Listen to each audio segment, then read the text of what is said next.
Welcome back to our channel. आज हम आपको बताएंगे बायोकेमिस्ट्री के टीओएस के बारे में। जैसे आपको प्रीवियस वीडियो में हमने एनाटॉमी के टीओएस के बारे में बताया है। सबसे पहले हम बात करते हैं रिकमेंडेड बुक्स की। रिकमेंडेड बुक्स में अगर देखें तो लिपनकॉट है, हार्पर्स है और चैटर्जी है। अब बहुत से बच्चे जो हैं वो लिपनकॉट पढ़ते हैं। रीज़न क्या है? लिपनकॉट इतनी इजीली लिखी हुई है, उसके अलावा फ्लो चार्ट्स हैं इसके। और अगर आप हार्पर्स और चैटर्जी को देखें तो इसकी वर्डिंग ही बहुत मुश्किल है और काफ़ी टफ इंग्लिश यूज़ हुई है। तो हम ज़्यादा आसानी की तरफ जाते हैं और लिपनकॉट ज़्यादा यूज़ कर रहे होते हैं। चैटर्जी और हार्पर्स पढ़ने का आपको ये थोड़ा सा नुकसान होता है कि काफ़ी लेंथी बुक्स हैं और एंड पे रिवाइज नहीं हो पाती। लेकिन लिपनकोट एक ऐसी बुक है कि इसकी लाइंस जो हैं वो एमसीक्यूज़ में आ जाती हैं। उसके अलावा लिपनकोट के जो फ्लो चार्ट्स हैं ना वो आपको काफ़ी हेल्प कर देते हैं। तो अगर देखा जाए तो सेकेंड ईयर में अगर आप लिपनकोट बहुत अच्छी तरह पढ़ते हो, बिल्कुल एक एक लाइन्स पढ़ते हो, तो आप इवन डिस्टिंक्शन ले सकते हो। फिर उसके बाद अगर हम सबसे पहले बायोकेमिस्ट्री की मेजर्स की बात करें तो मेजर्स अगर आप देखें तो मेजर्स आपका आधा पेपर करवा देते हैं। सबसे पहले जो मेजर्स में आ जाता है वो कार्बोहाइड्रेट मेटाबॉलिज्म आ जाता है। अगर आप देखें तो इसमें से 6 एमसीक्यूज आते हैं और 1.5 एससीक्यू आता है। फिर उसके बाद अगर दूसरा टॉपिक देखें तो लिपिड मेटाबॉलिज्म है, जिसमें से 6 एमसीक्यूज आते हैं और 1.5 एससीक्यू आता है। उसके बाद प्रोटीन मेटाबॉलिज्म है, इसमें से भी 6 एमसीक्यूज आते हैं और 1.5 एससीक्यू आता है। अगर आप देखें तो इनके एमसीक्यूज ही आपको 18 मार्क्स दे रहे हैं। उसके बाद एससीक्यूज में से 22.5 मार्क्स आ जाते हैं। ठीक है, लेकिन अब ये बात है कि अगर आप सिर्फ ये सोचें कि हम सिर्फ कार्बोहाइड्रेट्स कर जाते हैं, लिपिड्स कर जाते हैं और प्रोटीन मेटाबॉलिज्म कर जाते हैं तो पेपर पास कर लेंगे, नहीं, बल्कि आपने इन पे डिपेंड होकर बिल्कुल नहीं जाना। आपने अपने माइनर्स बिल्कुल नहीं छोड़ने और जो आपके इंटरमीडिएट टॉपिक्स हैं जिनमें से एक एससीक्यू आने हैं उनको तो बिल्कुल भी नहीं छोड़ के जाना है। चलें अब हम अपने इंटरमीडिएट टॉपिक्स की तरफ चलते हैं। सबसे पहले हम इंटरमीडिएट टॉपिक्स की बात करें तो जेनेटिक्स की बात करते हैं। अब जेनेटिक्स के टोटल 5 चैप्टर्स हैं आपकी बुक में। तो जेनेटिक्स जो है उसमें से आप इसकी वेटेज देखें, 9 एमसीक्यूज आने हैं और 1 एससीक्यूज आना है इसमें से। अब जो जेनेटिक्स का पहला चैप्टर है जिसमें डीएनए रेप्लिकेशन, डीएनए रिपेयर और ये वाले टॉपिक्स आ जाते हैं, प्लस म्यूटेशन, इन्हीं में से आपका जो है वो हाफ एससीक्यू आ जाता है और जो आपका अदर हाफ एससीक्यू है वो आपके नेक्स्ट 4 चैप्टर्स में से आ रहा होता है। और पहले चैप्टर में से आपके 3 एमसीक्यूज आते हैं, बाकी आपके जो 6 एमसीक्यूज है ना वो आपके नेक्स्ट चैप्टर्स में से आ जाते हैं।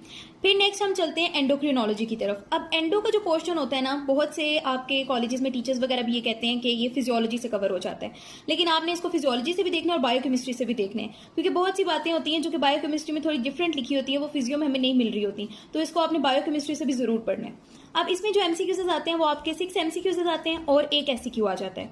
यहाँ तक हमारे इंटरमीडिएट टॉपिक्स खत्म होते हैं। फिर उसके बाद हमारे आ जाते हैं माइनस टॉपिक। अब फर्स्ट ईयर में अगर आप देखें तो आपको इतने ज्यादा माइनस टॉपिक नहीं मिलते, लेकिन जो हमारी सेकंड ईयर की बायोकेमिस्ट्री है उसमें तो माइनस टॉपिक्स इतने ज्यादा हैं कि अगर आप इनको छोड़ जाते हैं तो फिर आपका पेपर पास करना काफी मुश्किल हो जाता है। अब पहले अगर हम बायोएनर्जेटिक्स की बात करें तो इसमें से आप देख लें 2 एमसीक्यूज आने प्लस हाफ एससीक्यू आने।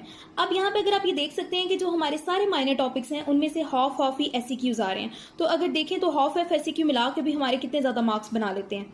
सेकेंड हमारे पास जो आ जाता है वो मेटाबॉलिज्म ऑफ यूरिन्स आ जाता है, पायरामिडीन्स आ जाता है, न्यूक्लियोटाइड्स आ जाता है। सेम इसमें से भी हमारे कितने आ जाते हैं, 2 एमसीक्यूज, हाफ एससीक्यू आ जाते हैं। नेक्स्ट हमारा जीआईटी जो है वो आप बायोकेमिस्ट्री से पढ़ते हो, प्लस आपके जो फिजियोलॉजी का जीआईटी है वो भी इसमें आपको बहुत हेल्प कर रहा होता है।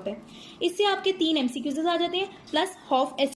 अब जो जीआईटी है ना, अगर आप लिपन पे देखें ना तो बहुत ज़्यादा अलग-अलग करके लिखा हुआ है। लिपिड्स के साथ लिपिड्स की ऑब्जॉर्प्शन डाइजेशन लिखी हुई है, कार्ब्स के साथ कार्ब्स की ऑब्जॉर्प्शन डाइजेशन है, इसी तरह प्रोटीन्स के साथ और न्यूक्लियोटाइड्स के साथ उनकी ऑब्जॉर्प्शन डाइजेशन लिखी हुई है। अब हमने जहाँ से तैयारी की थी ना, जो कि हमारे पास एक कंबाइंड फॉर्म में पड़ा हुआ है, हम उसकी ज़रूर आपको स्लाइड्स वगैरह भी शेयर कर देंगे।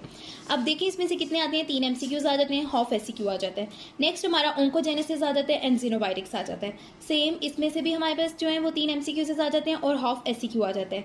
नेक्स्ट हमारा जो लास्ट है water and electrolyte balance, acid base regulation, इसको आपने थोड़ा बहुत फर्स्ट ईयर में भी टच जरूर दिया होगा। इसमें से 2 एमसीक्यूज आ जाते हैं और हाफ एससीक्यू आ जाता है। अब बहुत से बच्चे हमारे यहाँ पे ये सोच रहे होते हैं कि अगर हम माइनर जो है वो पास पेपर से कर जाएंगे तो पेपर्स कर लेंगे। ठीक है, आप पास पेपर जरूर पढ़ें, लेकिन आपने बुक बिल्कुल नहीं छोड़नी है। बिल्कुल आप लोगों ने पास पेपर पे जाके नहीं जो है ना वो पेपर देने चले जाना, क्योंकि जो हमारी यूएचएस है वो अब इतने अनप्रेडिक्टेबल पेपर बना रही है कि वो कोई सी बोंगी चीज़ भी उठा के दे देती है।